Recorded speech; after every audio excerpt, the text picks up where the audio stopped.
We cannot help but attract more abundance when we are committed to feeling as good as possible as we can right now. And I promise you, financial consciousness can go right along with feeling as good as possible.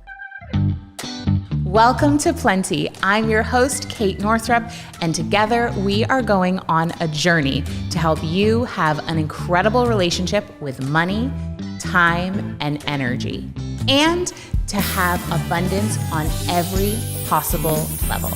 Every week, we're going to dive in with experts and insights to help you unlock a life of plenty. Let's go fill our cups. Today, we have part 3 of a 7-part series I'm doing to help you step into your next level of expansion, prosperity, peace in a pleasurable way. So even if you're already making good money, this series is for you. And today, we are going to talk about how to have financial sobriety while feeling blissful AF. So what happened was this happened a couple of times within our community, and I've gotten a similar question. And this question is basically the following. Kate, when I actually take a look at my numbers and make quote unquote smart financial decisions based on what I have and based on my goals, I start to feel constricted and contracted and things start to feel heavy. And so what I notice is that there's 2 ends of the extreme. So when it comes to what we know about the nervous system, we know that we can go into hyper, and hyper can be fight, flight, and we can go into hypo, which is more of a freeze, fawn response. And both of those ends of the spectrum are outside our range of resonance, which is a term from Tel Darden. So our range of resonance is the place where we have this sweet, juicy, supple ability to respond to life in choice, with agency, in alignment with our preferences, and while really feeling like we are in a dance with life instead of feeling constricted or avoidant. Now, the hyper end of the spectrum financially can be hypervigilance, like really like, I have to track every single penny. I have to stick exactly to my budget. If I go outside of it, I feel like a failure. And in order to be financially smart, I have to be constricted. I have to deprive myself. It's very intertwined with perfectionism and good girl behavior, good girl programming. So if that resonates with you, you're in the right place. And we can go into this hypervigilance of like, I have to do it perfectly, otherwise I'm a failure. And that means I have to be tight and constricted and things feel heavy and like not that fun.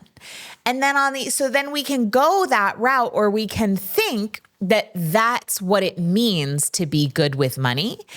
And so in rebellion to that, or in response to that, because always, always, always our system is looking to create harmony.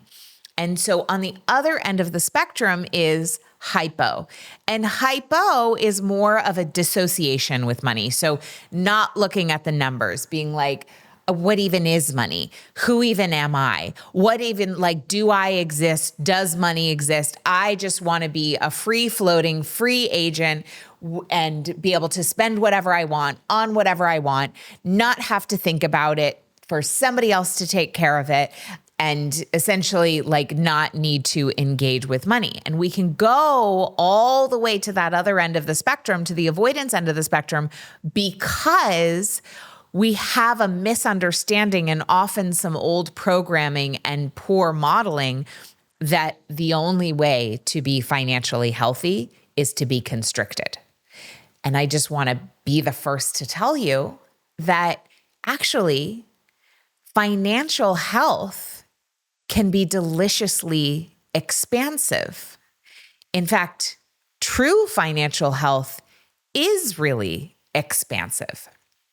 So how do we move out of the hyper or hypo response where we're either hypervigilant, tracking everything, really constricted and tight, or completely out to lunch, just like, woo, like spending money like a drunken sailor and like having no idea what's going on. What's in between there? Well, in between there is a sense of agency and a sense of resonance and being actually in relationship with our money. So not feeling in control of our money, right? Because if you were wanting a loving relationship with your partner, you're not saying, I want to be in control of my husband or my wife or my partner. No, you want to be in delicious relationship with your partner. It is the same with money. So we are not here to feel in control. We are here to feel in conscious choice and conscious relationship, in resonance and in stewardship. So how do we do that? Well, number one, we have to learn to feel safe with money. In order to be good with money, you first have to feel safe with money. So that comes down to the nervous system. And I have many episodes about that, and we're going to do a lot more work. Keep your eye out for something really juicy coming up where for free, I'm going to walk you through the first steps to building your capacity for safety in your nervous system with money so that you can be good with money, do good with money, and feel good with money. So that's number one. Safety has to come first. And then we engage with our money while adding in layers of bliss and pleasure. I actually recommend, do this exercise. You could pause this episode right now, even if you're driving, pause this episode and leave yourself a voice memo. And then you could pop it into ChatGPT in a transcription and you'd have it done. So the voice memo is, or you can write it down if you're sitting somewhere. What is your bliss list? What are the things that bring you alive? What are the things that bring you more aware of your senses, more aware of the fact that you are a human being living in a body that is designed for pleasure and being a conduit of life force energy? What is on your bliss list? So on my bliss list, I'll just share some of mine. On my bliss list is coffee. One of my most blissful things in life is a good cup of coffee, ideally shared with someone I love. This morning, my daughter, who is 6, was enjoying her cereal and I was enjoying my coffee, and she was telling me all sorts of funny little things about her life and her friends and everything going on. And it was bliss. It was bliss. Now, most of the things on our bliss list are inexpensive or free. And when we make our bliss list in terms of things that bring us alive, that don't necessarily cost money or don't cost much, this is the great abundance unlock. So what else? Maybe it's cuddling with your kitties. Maybe it's cuddling with your kids. Maybe you have a particular show or a particular movie that you really love. I love sinking into a delicious novel or a memoir in bed or on my couch under a blankie. I love going outside and turning my face towards the sun. I love this particular bougainvillea plant that is on my balcony. I love hugging trees. I love walking barefoot in the grass. I love laughing with friends. I love ridiculous memes. I love musical theater. All of these things, right? Like we can watch a musical on TV for relatively cheap, right? You could rent a musical at the library, I think, for free. I think you can take out videos for free at the library. I don't know. It's like 1996 in this example, but I'm just saying your abundant life does not have to be expensive. And the reason I am telling you this is not because you don't get to have the Chanel bag or the first class trip to Italy. You get to have all of those things. But when we create our bliss list and intentionally fill our life with things that create an experience of abundant life force right now, we're wiring in the feeling of abundance, which can do nothing but attract more abundance. And sometimes that shows up in terms of hundreds of thousands or millions of dollars. And sometimes it shows up in a meaningful connection with a new friend over dinner. And the whole key is to wire ourselves for receptivity so that abundance is abundance is abundance, and we don't have some sort of false hierarchy around what counts as better or worse than. So I want you to make your bliss list. And then the way we get to create financial sobriety that feels blissful AF is by filling our lives with the things that can create an experience of abundance right now. Even while I'm recording this right now, I am feeling, I got this great rug for my podcasting studio. I ordered it from the internet. I don't know. And the texture of the rug is so soft, and I like to record barefoot, and I can feel right now the feeling of the texture of this deliciously soft rug, which sometimes I just lay down on in the middle of the day because it feels so good. And I'm enjoying how that feels in my body. That is abundance. The thing is, we think that in order to feel the way we want to feel, relaxed, blissed out, peaceful, prosperous, worthy, we think we need a certain amount of money in order for that to be the case.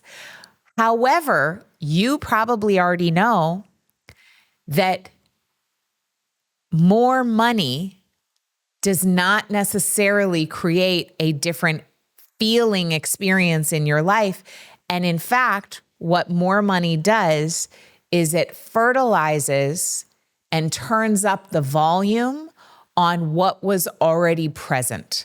So if what's already present is stress and pressure and a feeling of scarcity, adding more money actually tends to increase those feelings.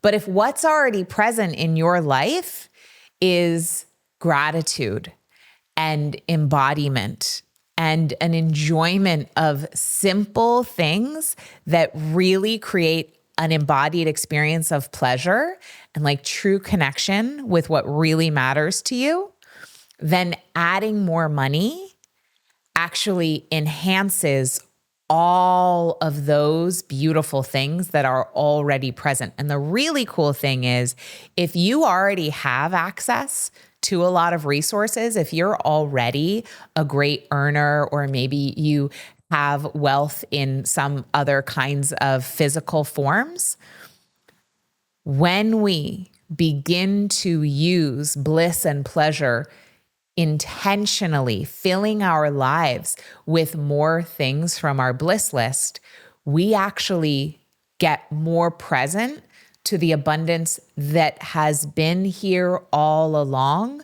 but we've just been tuned to the wrong station. The thing is, when we are dysregulated, when we are in stress, when we are in fear, our nervous system makes it so that our cognition becomes limited. Our awareness becomes limited. Our peripheral vision actually narrows, both literally and metaphorically. So when we are in repeated, habitual, even addictive states of stress and pressure because of past experiences, because that's what feels normal and familiar to our nervous system, we actually cannot see all the abundance that is already here. And we can spend our entire lives being completely unaware of all the blessings that have been surrounding us the entire time. What a waste, right? Like, what a waste. So my take-home message to you is, if you want to create more financial consciousness, you get to do it while feeling expansive and delicious and deeply resonant and blissed out and in your pleasure. And you do that by allowing yourself, giving yourself permission to feel as good as you can possibly feel, as often as you possibly can. My friend Emily Fletcher says that her manifesting equation is feel good, place the order, feel good. Feel good, place the order, feel good. Now, this is the feel good part of the equation. And the cool thing is about attracting more abundance is we cannot help but attract more abundance when we are committed to feeling as good as possible as we can right now. And I promise you, financial consciousness can go right along with feeling as good as possible, as expansive as possible in the full field of possibility. And when we ground our financial possibility in the current truth of our numbers, it actually adds rocket fuel to our capacity to create our financial dreams. So make your bliss list, insert as much of it as possible into your life now, every single day, and that will allow you to build in financial sobriety while feeling blissful AF. Now, our next episode number 4 in this series, is about why making more money is not the answer to your financial problems. Now, that may be alarming. That may not feel true right now, but you got to listen in to the next episode. So stay tuned and I will reveal why. I'll see you then. What if managing money felt effortless? You've worked so hard to earn money, so why does it feel stressful? Well, I want to introduce you to something brand new that I've created called the Money Reset, because abundance starts in your body, not in your bank account. This free audio experience will help you rewire your nervous system for wealth, stop the money in, money out cycle, and create a foundation for true wealth, and relax into a new relationship with money. Plus, it comes with the 5-minute calm cash flow ritual, so you can have financial clarity and magnetism anytime you want. All you need to do to get the free money reset is go to katenorthrup.com/reset.